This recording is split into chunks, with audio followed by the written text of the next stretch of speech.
Selamat pagi, siang, sore, dan malam. Kami dari tim B akan mempresentasikan hasil analisa kebutuhan dan strategi IT untuk perusahaan Techmoon yang merupakan tugas UAS Arsikom.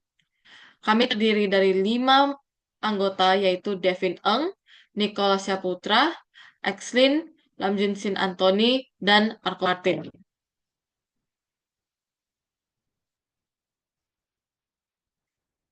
Pertama, kebutuhan perangkat keras, perangkat lunak, dan antivirus untuk seksi tim developer. Perangkat kelas yaitu laptop dengan prosesor minimal Intel i5 atau AMD Ryzen 5, RAM minimal 16 GB, SSD minimal 512 GB, dan juga RTX 4070.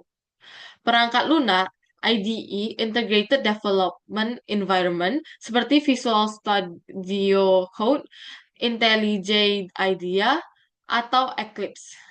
Bahasa pemrograman sesuai kebutuhan proyek bisa Java, Python, JavaScript, dan lain-lain. Sistem kontrol versi GIT untuk kolaborasi pengembangan kode. Dan yang terakhir, database lokal seperti MySQL, PostgreSQL, dan MongoDB. Antivirus, solusi antivirus premium seperti Bitdefender, Kaspersky, atau Norton untuk perlindungan real-time terhadap ancaman cyber. Selanjutnya, untuk tim tester, perangkat keras laptop dengan prosesor minimal Intel i5 atau AMD Ryzen 5, RAM minimal 16 GB, SSD minimal 512 GB, dan monitor eksternal untuk pengujian multiplikasi atau multi-device. Perangkat lunak ada alat pengujian otomatis seperti Selenium, JUnit, atau Postman. Alat manajemen bug seperti Jira atau Bugzilla, dan yang terakhir browser testing untuk kompatibilitas seperti Chrome, Firefox, ataupun Safari. Dan yang terakhir antivirus berkualitas tinggi seperti Bitdefender atau Norton untuk menjaga lingkungan pengujian tetap aman. Untuk tim engineer atau DevOps, perangkat dibutuhkan laptop dengan prosesor minimal Intel i7 atau AMD Ryzen 7, RAM minimal 32 GB, SSD minimal 1 TB, koneksi internet stabil dan dukung UPS sebagai cadangan daya. Perangkat lunak yang diperlukan seperti alat manajemen server dan kontainerisasi seperti Docker dan Kubernetes, alat pemantau seperti Prometheus dan Grafana, alat CI/CD seperti Jenkins atau GitLab CI, sistem operasi berbasis Linux, dan antivirus yang diperlukan endpoint security yang mendukung keamanan jaringan seperti McAfee Endpoint Security dan Kaspersky Endpoint.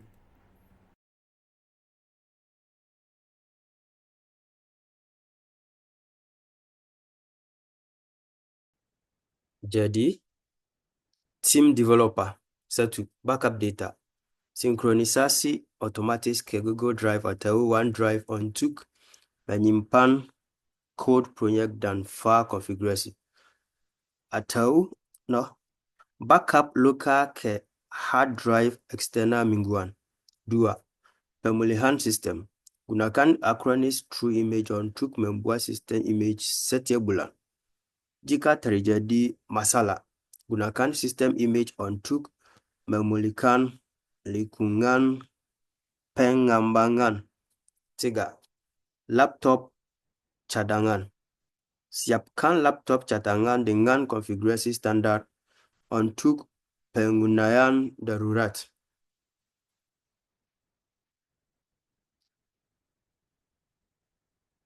Satu, backup data. Backup otomatis hasil pengujian dan laporan ke cloud, Google Drive atau Dropbox. Backup mingguan ke storage local hard drive. Pemulihan sistem. 2.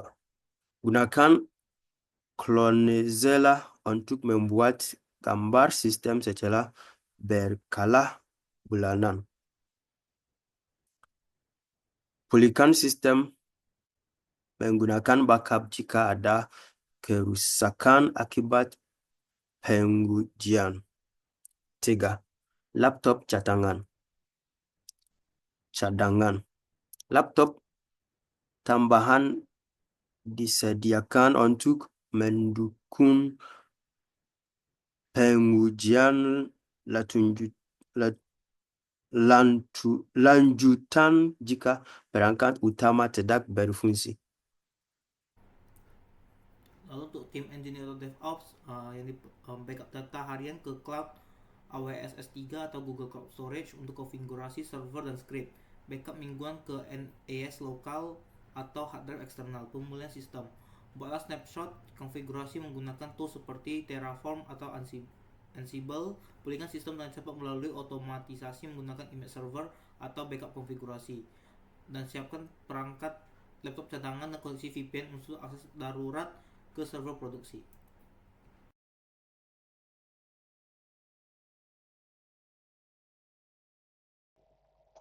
User Management Plan, tim developer. 1. Hak akses penuh ke repositori kode, ide dan server pengembangan. Hak terbatas untuk akses ke sistem staging. 2. Ada password dan keamanan. Password unik dan kuat, minimal 12 karakter. Pengguna password manager seperti Bitwarden. Terus ada autentikasi 2 faktor, 2FA untuk akun GitHub atau GitLab dan layanan cloud. 3. Monitoring aktivitas di repository kode dimonitor menggunakan log audit atau GitHub atau GitLab. 4. Pelatihan keamanan. Pelatihan mengenai keamanan kode, enkripsi, dan ancaman phishing. Untuk di tim tester ada hak akses ke alat pengujian, bug tracking tools, dan server staging. Nextnya ada tidak memiliki akses langsung ke server produksi. Kedua, password dan keamanan.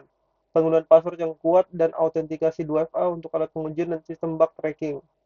Selanjutnya ada password manager untuk menghindari kebocoran kredensial. 3. Ada monitoring aktivitas di alat bug tracking untuk mencegah perubahan data yang tidak sah. 4. Pelatihan keamanan. Pelatihan tentang pengelolaan data dan pengujian dan keamanan lingkungan pengujian.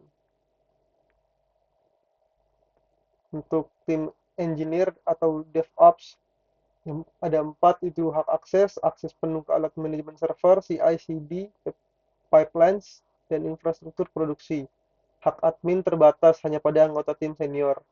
2. Ada password dan keamanan, password kompleks dengan rotasi berkala, aktivasi 2FA pada semua alat dan layanan produksi, enkripsi data laptop menggunakan BitLocker atau VeriCrypt.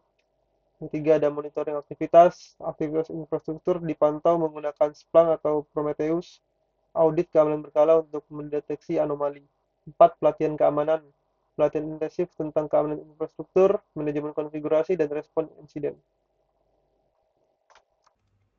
Contoh skenario pemulihannya, yang pertama, developer mengalami kerusakan sistem operasi.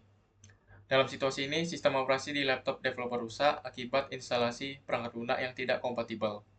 Langkah pemulihannya yang pertama, developer dapat menggunakan laptop cadangan dengan konfigurasi standar untuk bekerja sementara. Yang kedua, tim IT dapat memulihkan sistem menggunakan sistem image terbaru dari Acronis to Image. Dan yang terakhir, data project dapat dipulihkan melalui backup dari Google Drive. Maka hasilnya, developer dapat kembali bekerja dalam waktu singkat tanpa kehilangan data penting. Yang kedua, tester kehilangan data pengujian. Dalam situasi ini, hasil pengujian otomatis dihapus secara tidak sengaja atau rusak karena kegagalan penyimpanan. Langkah pemulihannya yang pertama, tester memulihkan data pengujian dari backup cloud seperti Google Drive atau Dropbox. Yang kedua, jika sistem itu rusak, sistemnya dapat direstore menggunakan Clonezilla image terbaru. Dan terakhir, tim memastikan laporan pengujian diunggah ulang dan diverifikasi. Dan hasilnya, proses pengujian dapat dilanjutkan dengan data yang pulih sepenuhnya. Dan untuk skenario pemulihan terakhir, engineer menghadapi kesalahan konfigurasi server. Situasinya adalah salah satu konfigurasi pada server produksi menyebabkan layanan tidak dapat diakses. Langkah pemulihannya yang pertama, engineer memulihkan konfigurasi server dari snapshot yang dibuat sebelumnya menggunakan Terraform. Jika diperlukan, server dipulihkan menggunakan backup harian dari AWS S3. Layanan diuji dan dikembalikan ke status normal, dan hasilnya adalah gangguan layanan dapat diminimalisir dan operasional berjalan kembali dengan cepat. Itu saja dari kelompok kami. Sekian, terima kasih.